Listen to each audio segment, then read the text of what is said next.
ആദ്യം തന്നെ എൻ്റെ യേശുവപ്പനും അമ്മയ്ക്കും ഞാൻ ഒത്തിരി നന്ദി പറയുവാണ്.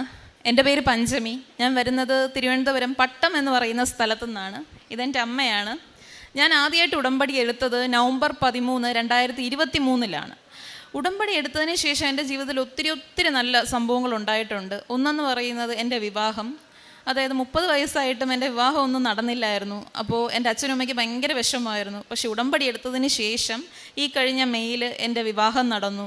എൻ്റെ ഹസ്ബൻഡ് വന്നിട്ട് ഡോക്ടറായിട്ട് വർക്ക് ചെയ്യുന്നു, ബാംഗ്ലൂരാണ്. പിന്നെ വന്നിട്ട് എനിക്ക് പറയാനുള്ളതെന്ന് പറഞ്ഞാൽ ഞാനൊരു IT കമ്പനിയിലാണ് വർക്ക് ചെയ്യുന്നത്, ടെക്നോ പാർക്കിൽ. അപ്പോൾ ഞാൻ 2020 ജോയിൻ ചെയ്തു. അപ്പം 2020 തൊട്ട് 24 വരെ കമ്പനിയിൽ ഏറ്റവും നല്ല എംപ്ലോയിക്കുള്ള, അതായത് ഒരു തെറ്റും കൂടാണ്ട് വർക്ക് ചെയ്യുന്ന എംപ്ലോയിക്കുള്ള സർക്കിൾ ഓഫ് എക്സലൻസ് അവാർഡ് എനിക്കാണ് കിട്ടിക്കൊണ്ടിരിക്കുന്നത്. അതെല്ലാം അമ്മയുടെ ഒരു അനുഗ്രഹം കൊണ്ട് മാത്രമാണ്. പിന്നെ സാക്ഷ്യം പറയാനായിട്ടുള്ള മെയിൻ റീസൺ എന്ന് പറയുന്നത്, ഈ കഴിഞ്ഞ ഒക്ടോബറിൽ എൻ്റെ വായിൽ ഒരു മുഴ വന്നു. പക്ഷെ ഒരു ചെറിയൊരു മുഴ, പക്ഷെ ഞാനത് കാര്യമായിട്ട് എടുത്തില്ല, ഞാൻ ആരോടും പറഞ്ഞില്ല. അങ്ങനെ ഞാൻ ഇന്ന് പോവും നാളെ പോകുമെന്ന് വിചാരിച്ചിരുന്നു. പക്ഷേ ഞാൻ ഒക്ടോബറായി, നവംബറായി, ഡിസംബറിൽ ഞാൻ നാട്ടിലോട്ട് വന്നു ക്രിസ്മസ് ഒക്കെ ആഘോഷിക്കാൻ വേണ്ടിയിട്ട്. പിന്നെ ജനുവരിയിൽ ഞാൻ തിരിച്ച് ബാംഗ്ലൂർക്ക് പോകാൻ വേണ്ടിയിരുന്നപ്പോൾ ഞാൻ വിചാരിച്ചു, ഈ മുഴ മാറുന്നില്ലല്ലോ, എന്തായാലും ജസ്റ്റ് ഒന്ന് ഹോസ്പിറ്റലിൽ കൊണ്ട് കാണിച്ചിരിക്കാം എന്ന് വിചാരിച്ചു. അപ്പം ഞങ്ങളുടെ കമ്പനിയിൽ ESI ഇൻഷുറൻസിൻ്റെ ഒരു ഹോസ്പിറ്റലുണ്ട്, ESI ഹോസ്പിറ്റലിൽ കൊണ്ട് കാണിക്കാമെന്ന് വിചാരിച്ചു. ESI ഹോസ്പിറ്റലിൽ പോയി. ESI ഹോസ്പിറ്റലിൽ പോയപ്പോഴത്തേക്ക് അവിടുത്തെ ജനറൽ ഡോക്ടറെയാണ് ഞാൻ ആദ്യം കാണിച്ചത്. അപ്പോൾ പുള്ളി എൻ്റെ വായിൽ നോക്കിയിട്ട് പറഞ്ഞു, മോളെ ഇത് അങ്ങനെ വെച്ചുകൊണ്ടിരിക്കാനൊന്നും പറ്റത്തില്ല, നമുക്ക് ENT ഡോക്ടറിനെ ഒന്ന് കാണിക്കണം എന്ന് പറഞ്ഞ് പുള്ളി തന്നെ ESIയിൽ ENT ഡോക്ടറിലോട്ട് എന്നെ റെഫർ ചെയ്തു. അപ്പം ഞാനും അച്ഛനും കൂടെ പോയി. അപ്പം 2 മെയിൻ ഡോക്ടേഴ്സാണ് അവിടെ ഇരിക്കുന്നത്. അപ്പം അവർ എൻ്റെ വായിൽ ഇത് നോക്കിയിട്ട്, അതായത് എൻ്റെ അണ്ണാക്ക് ഭാഗത്തിലാണ് ഈ ഒരു മുഴ വന്നത്. പക്ഷെ എനിക്ക് വേദനയൊന്നുമില്ല. പക്ഷേ ആ ഡോക്ടർ പറഞ്ഞു, ഇത് നമുക്ക് വെച്ചുകൊണ്ടിരിക്കാൻ പറ്റത്തില്ല, ഇത് നമുക്ക് സർജറി ചെയ്ത് ബയോപ്സിക്ക് അയക്കണമെന്ന് പറഞ്ഞു. അപ്പോൾ ഈ സർജറി, ബയോപ്സി എന്നൊക്കെ പറഞ്ഞപ്പം ഞാനങ്ങ് വല്ലാണ്ട് പേടിച്ചു പോയി. അപ്പം ഞാൻ ചോദിച്ചു, ബയോപ്സിയോ? അപ്പം ഡോക്ടർ പറഞ്ഞു, കുഴപ്പമില്ല മോളെ, നമുക്കൊരു കാര്യം ചെയ്യാം, ആദ്യം മോളുടെ ബ്ലഡ് ഒന്ന് കൗണ്ട് നോക്കാം, പിന്നെ ECG ഒന്ന് എടുത്ത് നോക്കാമെന്ന് പറഞ്ഞു. പക്ഷേ ബ്ലഡ് കൗണ്ട് എടുത്തപ്പോഴത്തേക്ക് എൻ്റെ ബ്ലഡിൽ നല്ല വ്യത്യാസം, അതായത് WBCയും പ്ലേറ്റ്ലെറ്റ്സിലൊക്കെ നല്ല കൗണ്ട് വ്യത്യാസം. അപ്പോൾ അവർ പറഞ്ഞു, ഇത് വെച്ചുകൊണ്ടിരിക്കാൻ പറ്റത്തില്ല എന്ന് പറഞ്ഞു. പക്ഷേ ECG എടുത്തപ്പോൾ ECGയിലും, പക്ഷേ പേടി കൊണ്ടാണോ എന്നറിയത്തില്ല, ECGയിലും നല്ല വേരിയേഷൻ. അപ്പോൾ അവരെന്നോട് പറഞ്ഞു, ഈ ECG വെച്ചിട്ട് സർജറി ചെയ്യാനായിട്ട് അവർക്ക് ഓപ്ഷൻ ഇല്ല, കാരണം സർജറി ചെയ്യുന്ന സമയത്ത് കാർഡിയാക് അറസ്റ്റൊക്കെ ഉണ്ടാവാൻ സാധ്യതയുണ്ട്. അപ്പോൾ എന്നോട് പറഞ്ഞു, ഈ ഹോസ്പിറ്റലിൽ കാർഡിയോളജി ഡോക്ടർ 1 മാസത്തേക്ക് ലീവാണ്, അതുകൊണ്ട് ഇയാളൊരു കാര്യം ചെയ്യണം, ഞങ്ങൾ മറ്റൊരു ഹോസ്പിറ്റലിലോട്ട് റെഫർ ചെയ്യാം, അവിടെ ചെന്ന് സീനിയർ കാർഡിയോളജി ഡോക്ടറെ കണ്ടിട്ട് അയാളുടെ കയ്യിൽ നിന്ന് ഫിറ്റ്നസ് സർട്ടിഫിക്കറ്റ് ഉണ്ടെങ്കിൽ മാത്രമേ സർജറി ചെയ്യാൻ പറ്റത്തുള്ളൂ എന്ന് പറഞ്ഞു. അങ്ങനെ ഞാനും അച്ഛനും കൂടി ട്രിവാൻഡ്രത്ത് തന്നെ ഒരു മെഡിട്രീന എന്ന് പറയുന്ന ഒരു ഹോസ്പിറ്റലിൽ പോയി സീനിയർ കാർഡിയോളജിസ്റ്റിനെ കാണാൻ വേണ്ടി ടോക്കൺ എടുത്തു. ടോക്കൺ എടുത്തപ്പോൾ ഞാൻ അവിടെ ഇരിക്കുക. പക്ഷേ പുള്ളീനെ കാണാൻ വരുന്നവരെല്ലാം 60, 70, 80 വയസ്സൊക്കെ ഉള്ളവരാണ്. അപ്പം ഞാനങ്ങ് എനിക്ക് ഭയങ്കരമായിട്ട് അങ്ങ് സങ്കടം തോന്നി. എൻ്റെ ദൈവമേ, ഈ ഒരു പ്രായത്തിന് ഇനി ഹാർട്ടിനും കൂടെ കുഴപ്പമുണ്ടെന്ന് പറഞ്ഞു കഴിഞ്ഞാൽ ഇനിയിപ്പോൾ എന്താ ചെയ്യുക എന്നുള്ളത് ഞാൻ വിചാരിച്ചു. അപ്പോഴെല്ലാം എനിക്ക് കരയണമെന്നുണ്ട്, പക്ഷെ ഞാൻ കരഞ്ഞില്ല, ആൾക്കാർ കാണത്തില്ലേ, അതുകൊണ്ട് ഞാൻ കരഞ്ഞില്ല. ഞാൻ ഉടമ്പടി ലോക്കറ്റ് കയ്യിൽ തന്നെ ഇങ്ങനെ ഇറുക്കി പിടിച്ചിട്ടുണ്ടായിരുന്നു. എൻ്റെ ടോക്കൺ എത്തി, ഡോക്ടർ എന്നെ വിളിച്ചു. ഡോക്ടർ എന്നെ അതിശയത്തിൽ ചോദിച്ചു, എന്ത് പറ്റിയെന്ന് ചോദിച്ചു. അപ്പം ഞാൻ അങ്ങ് കരഞ്ഞു. ഞാൻ പറഞ്ഞു, ഡോക്ടറെ, ഇന്ന് എൻ്റെ വായിലൊരു മുഴ, അത് സർജറി ചെയ്ത് ബയോപ്സിക്ക് അയക്കണമെന്നാണ് പറയുന്നത് എന്ന് പറഞ്ഞ് ഞാനങ്ങ് കരച്ചിലും തുടങ്ങി. അപ്പോൾ പുള്ളി ഒരു ഏജായിട്ടുള്ള ഡോക്ടറാണ്. അപ്പോൾ പുള്ളി പറഞ്ഞു, മോളെ അത് കുഴപ്പമൊന്നുമില്ല. അപ്പം എൻ്റെ ECG എടുത്ത് നോക്കിയപ്പം നല്ല വേരിയേഷൻ ഉണ്ടായിരുന്നു. അപ്പം പുള്ളി പറഞ്ഞു, നമുക്ക് എക്കോ ചെയ്യാമെന്ന് പറഞ്ഞു. എക്കോയും ഒരു CT സ്കാനും ചെയ്യാമെന്ന് പറഞ്ഞു. അപ്പം ഞാൻ ആദ്യമായിട്ടാണ് ഈ എക്കോയും CT സ്കാനും ഒക്കെ കേൾക്കുന്നത്, എന്താണ് സംഭവം എന്ന് എനിക്കറിയത്തില്ല. അന്ന് തന്നെ ചെയ്യാമെന്ന് പറഞ്ഞു. അപ്പം എക്കോ എടുക്കാനായിട്ട് എന്നെ ലാബിൽ കൊണ്ടുപോയി. പക്ഷേ ഞാൻ ഉടമ്പടി ലോക്കറ്റ് ഇങ്ങനെ മുറുക്കി പിടിച്ചിട്ടുണ്ടായിരുന്നു. എൻ്റെ ദൈവമേ, ഒരു അബദ്ധം വരുത്താതെ കാത്തോണേ, എനിക്ക് ഭയങ്കര ടെൻഷനായിരുന്നു. പക്ഷേ എനിക്കറിയത്തില്ല, ആ ലാബിൽ കയറിയതും എൻ്റെ ടെൻഷനൊക്കെ അങ്ങ് പോയി. ഞാൻ വളരെ കൂളായിട്ട് എക്കോയ്ക്ക് കിടന്നു. എക്കോയുടെ റിസൾട്ട് വന്നു, എനിക്ക് ഹാർട്ടിന് ഒരു കുഴപ്പമില്ല, മെഡിക്കലി ഫിറ്റാണ്, സർജറി ചെയ്യാം എന്നുള്ളത് ആ ഡോക്ടർ എഴുതി തന്നു. പിന്നെ ഇനി അടുത്തത് CT സ്കാൻ. CT സ്കാൻ ആ ഹോസ്പിറ്റലിലല്ല മറ്റൊരിടത്ത് പോയി CT സ്കാനും ചെയ്തു. ഈ CT സ്കാൻ ചെയ്തപ്പോഴും എനിക്ക് ഭയങ്കര ടെൻഷനായിരുന്നു. അപ്പോൾ എന്നോട് പറഞ്ഞു മെറ്റൽ ഐറ്റംസ് ഒക്കെ ഉണ്ടെങ്കിൽ ഒന്ന് റിമൂവ് ചെയ്തോ, മാല താലി അതെല്ലാം റിമൂവ് ചെയ്യണമെന്ന് പറഞ്ഞു. അപ്പോൾ ഞാൻ എല്ലാം മാറ്റി. പക്ഷേ ഞാൻ അമ്മയുടെ ലോക്കറ്റ് ഇങ്ങനെ കയ്യിൽ ഇറക്കി പിടിച്ചിട്ടുണ്ടായിരുന്നു. അപ്പോൾ ലാബിൽ കയറിയ സമയത്ത് അവിടെ നിൽക്കുന്ന ആ പയ്യൻ എന്നോട് ചോദിച്ചു, എന്താ ചേച്ചിയുടെ കയ്യിലെന്ന് പറഞ്ഞു. അപ്പോൾ ഞാനിങ്ങനെ പറഞ്ഞു ലോക്കറ്റാണെന്ന് പറഞ്ഞു. അപ്പോൾ പയ്യ ഇങ്ങനെ ചിരിച്ചിട്ട് പറഞ്ഞു, ശരി ഓക്കെ എന്ന് പറഞ്ഞിട്ട് ഞാൻ അങ്ങ് CT സ്കാനിന് കിടന്നു. അങ്ങനെ ഒരു അരമണിക്കൂറിനുള്ളിൽ അതിൻ്റെ റിപ്പോർട്ട് കിട്ടി. വേറെ ഗ്രോത്ത് ഒന്നുമില്ല, ആകെ ഈ ഒരു മുഴ മാത്രമേ ഉള്ളൂ എന്ന് പറഞ്ഞു. അങ്ങനെ അതിൻ്റെ ഫിറ്റ്നസ് സർട്ടിഫിക്കറ്റും കിട്ടി. അങ്ങനെ ഈ കഴിഞ്ഞ 14-ാം തീയതി എന്നെ ഹോസ്പിറ്റലിൽ അഡ്മിറ്റ് ചെയ്യുകയും 15-ാം തീയതി സർജറി ചെയ്യുകയും ചെയ്തു. അപ്പോൾ ഈ സർജറിക്ക് കയറുന്ന മുമ്പ് നമുക്കറിയാം വേറെ ഡ്രസ്സൊന്നും അല്ല നമ്മൾ ധരിക്കേണ്ട, അവർ തരുന്ന ഡ്രസ്സ് വേണം ധരിക്കാൻ, അതായത് ഒരു മുണ്ടും ഒരു ടോപ്പും.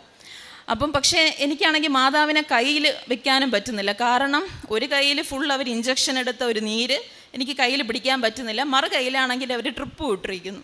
പക്ഷേ എനിക്ക് മാതാവിൻ്റെ ലോക്കറ്റ് ഇല്ലാതെ പോകാനും ഒരു ധൈര്യമില്ല. എൻ്റെ അമ്മ തന്നെ ഞാൻ ഉടുത്തിരുന്ന മുണ്ടിൽ ഒരു കിഴിയുണ്ടാക്കി മാതാവിനെ അവിടെ ഒളിപ്പിച്ചു വെച്ചു. എന്നിട്ട് ഞാൻ വലിയ ധൈര്യത്തോടു കൂടി സർജറിക്ക് കയറി. പക്ഷേ എനിക്ക് ടെൻഷനൊന്നുമില്ലായിരുന്നു. ഞാൻ എന്തിനാ ടെൻഷൻ അടിക്കുന്നത്, ഞാൻ ഉടമ്പടിയിലല്ലേ, പിന്നെ എന്തിനാ, അമ്മ നോയിക്കോളും എന്നുള്ളൊരു ചിന്തയിലായിരുന്നു എനിക്ക്. അങ്ങനെ ഒരു അരമണിക്കൂറിനുള്ളിൽ സർജറി ചെയ്തു. എന്നിട്ട് ആ മുഴ മാറ്റിയിട്ട് അവരൊരു കണ്ടെയ്നറിലിട്ട് എൻ്റെ അച്ഛനോട് തന്നെ പറഞ്ഞു അത് മെഡിക്കൽ കോളേജ് പാത്തോളജി കൊണ്ട് കൊടുക്കണമെന്ന് പറഞ്ഞു. പക്ഷേ അതിൻ്റെ റിസൾട്ട് ബയോപ്സി ചെയ്യുന്നവർക്കൊക്കെ അറിയാം 3 ആഴ്ച പിടിക്കും അതിൻ്റെ റിസൾട്ട് കിട്ടാനായിട്ട്. പിന്നെ സർജറിയൊക്കെ കഴിഞ്ഞു, ഇനി റിസൾട്ട് എന്തായിരിക്കും എന്നുള്ളതാണ് ടെൻഷൻ. കാരണം എന്തെന്ന് വെച്ച് കഴിഞ്ഞാൽ സർജറി സമയത്ത് ഞാൻ ആ സർജറി ഓപ്പറേഷൻ തിയേറ്ററിൽ എന്നെ നോക്കാനായിട്ട് എല്ലാം കൂടി ഒരു 10-12 പേരുണ്ട്. അപ്പം ഞാൻ തന്നെ വിചാരിച്ചു, എൻ്റെ ദൈവം എന്തിനാ ഈ ഒരു ചെറിയൊരു മുഴ എടുക്കുക ഇത്രയും പേര്.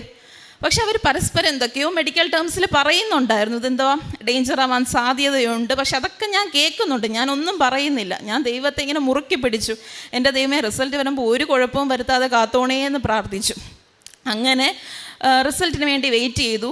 അങ്ങനെ അതിൻ്റെ ഇടയ്ക്ക് സർജറി കഴിഞ്ഞ് അതിൻ്റെ ഇടയ്ക്ക് ഞാൻ കൃപാസനത്തിൽ വന്ന് ഫാദറിനെ കണ്ടു. ഫാദർ തന്നെ എൻ്റെ കഴുത്തിൽ ഉടമ്പടി തൈലം ഇങ്ങനെ കുരിശ് വരച്ച് പ്രാർത്ഥിച്ചു. അതിൻ്റെ ഫലമായിട്ട് ഇന്നലെ റിസൾട്ട് വന്നു. എനിക്കൊരു കുഴപ്പമില്ല, നെഗറ്റീവാണ്.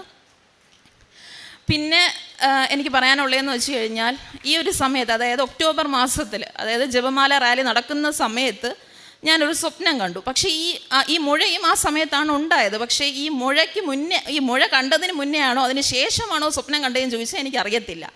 സ്വപ്നം എന്തെന്ന് വെച്ച് കഴിഞ്ഞാൽ ഞാനും എൻ്റെ ഹസ്ബൻഡും കൂടി എൻ്റെ വീട്ടിൻ്റെ മുറ്റത്ത്, അതായത് ഗേറ്റിൻ്റെ പുറത്ത് സംസാരിച്ചുകൊണ്ടിരിക്കുകയായിരുന്നു. ഒരു രാത്രി സമയം, ഒരു 9-10 മണി. ആ സമയത്ത് ഞാൻ എൻ്റെ വലത്തേ കയ്യിൽ അമ്മയുടെ ലോക്കറ്റ് ഇങ്ങനെ ഒളിപ്പിച്ച് വെച്ചിരിക്കും, ആർക്കും കണ്ടുകൂടാ. എൻ്റെ ഹസ്ബൻഡും അത് കണ്ടിട്ടില്ല.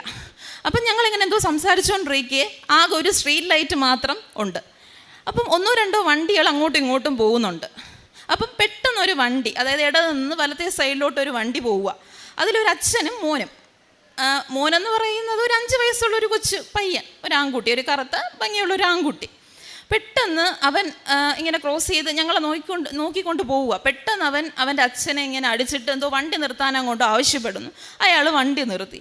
ഈ 5 വയസ്സുള്ള ഈ പയ്യൻ പെട്ടെന്ന് ആ ബൈക്കിൽ നിന്ന് ചാടി ഇറങ്ങി റോഡ് മുറിച്ച് ഞങ്ങളുടെ അടുത്തോട്ട് വന്നു. ഞാൻ പെട്ടെന്ന് അയ്യോ എന്ന് വിളിച്ചു. കാരണം മറ്റ് വണ്ടി വരുന്നൊന്നും പോലും നോക്കാതെ ആ പയ്യൻ എൻ്റെ അടുത്തോട്ട് വരിക.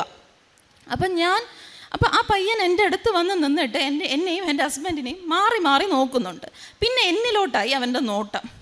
പിന്നെ അവൻ നോക്കുന്നത്, അതായത് ഞാനും എൻ്റെ ഹസ്ബൻഡും ഇങ്ങനെ നിൽക്കുവാണെന്നുണ്ടെങ്കിൽ ഞങ്ങളുടെ പിറകിലായിരുന്നു അവൻ്റെ നോട്ടം. പിന്നെ അവൻ എന്നെ നോക്കിയിട്ടില്ല. അവൻ പിറകിൽ നോക്കിയിട്ട് പെട്ടെന്ന് അവൻ കരയുക. അതായത് ഭയങ്കര അതിശയത്തോടു കൂടി അവൻ എന്തോ അവിടെ കണ്ടു. എന്താണെന്ന് എനിക്കറിയത്തില്ല.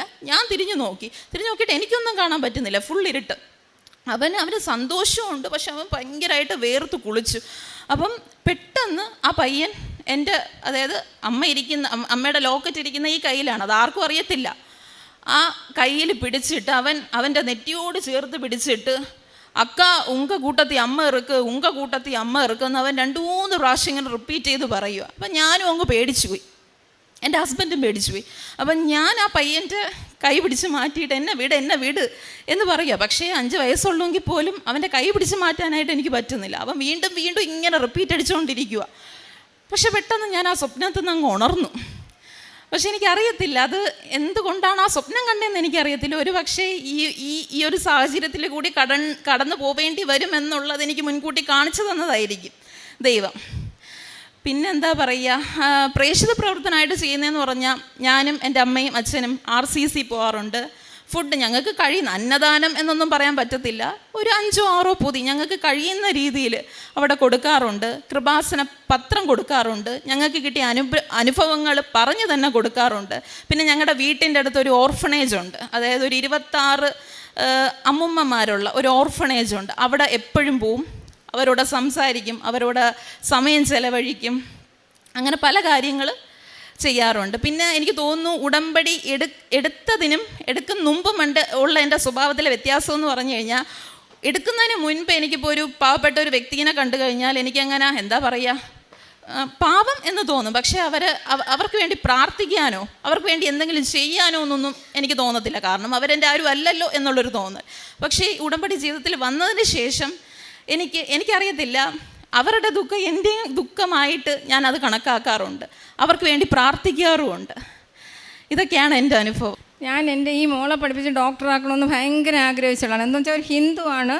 അപ്പോൾ ഒരു ആഗ്രഹിച്ചു. അപ്പോൾ ഒത്തിരി കടത്തിൽ പെട്ടുപോയി. എന്തെന്ന് വെച്ചാൽ എനിക്കറിയില്ല, യേശുവിനെ അറിയാൻ വേണ്ടിയിട്ടായിരിക്കും. ചേട്ടന് ജോലിയുണ്ട്, ദേശം ജോലിയുണ്ട്, എല്ലാം ഉണ്ട്. പക്ഷേ എന്തോ യേശുവിനെ അറിയാൻ വേണ്ടി തന്നെയാണ്.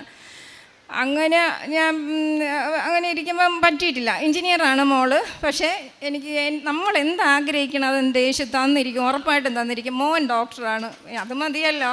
അപ്പോൾ മോളായില്ലെങ്കിലും മോനായി. അതുകൊണ്ട് എല്ലാവരും വിശ്വസിക്കാനാണ് ഞാൻ പറയണത്. എല്ലാവരും തീർത്ത് വിശ്വസിക്കണം. ഇപ്പം തന്നെ മോൾക്ക് ഈ അസുഖം വന്ന് ഞാൻ എന്നും പ്രാർത്ഥിക്കണത്, ഞാൻ ഭയങ്കരമായിട്ട് ദൈവത്തിൽ വിശ്വാസവും ബൈബിൾ വായിക്കും അങ്ങനെയൊക്കെയാണ്. പക്ഷേ മോളും ചേട്ടനും അത്രയ്ക്കില്ല. അപ്പം ഞാൻ എന്നും പ്രാർത്ഥിക്കും, എൻ്റെ ചേട്ടനും മോളും എന്നെ പോലെ ഭയങ്കരമായിട്ട് വിശ്വസിക്കണേ എന്ന് ഞാൻ എപ്പോഴും പ്രാർത്ഥിക്കും. അതുകൊണ്ടാണ് എന്തോ ദൈവം ഇങ്ങനെ ഒരു ഇത് കൊടുത്തത്. ഇപ്പം ബൈബിള് കയ്യിൽ നിന്ന് തറയെ വയ്ക്കൂല, ഭയങ്കരമായിട്ട് വായിക്കണുണ്ട്. എനിക്കത് സന്തോഷം. എങ്കിലും ഒരു അമ്മയല്ലേ ഞാൻ, എനിക്ക് എന്തോ ഇതൊക്കെ ബയോസി എന്ന് പറയണ വാക്കേ പേടിയാണ്. പക്ഷെ എനിക്കെവിടെ അറിയാം, എങ്കിൽ മാത അങ്ങനെ ഉറപ്പായിട്ടും ഒരു മരുവില്ലെന്ന് എനിക്കറിയാം. മോള് കൂടെ കരയും, വിഷമിക്കും, അങ്ങനെയായിരുന്നു. പിന്നെ ജോസഫ് അച്ഛനെ ഒന്ന് കണ്ടായിരുന്നു. അച്ഛൻ തൊട്ട് കഴിഞ്ഞാൽ പിന്നെ രക്ഷയാണ്. അതുകൊണ്ട് എനിക്ക് പൂർണ്ണമായിട്ട് അറിയാമായിരുന്നു, ഒന്നും വരില്ല എന്ന്. നല്ലപോലെ ആയിരുന്നു. എല്ലാവരും വിശ്വസിക്കണം, അത്ര തന്നെ. എല്ലാവർക്കും എനിക്കെന്തെങ്കിലും തന്നിട്ടുണ്ടെങ്കിൽ ആ ദൈവം നിങ്ങൾക്ക് ഉറപ്പായിട്ടും തന്നിരിക്കും. 120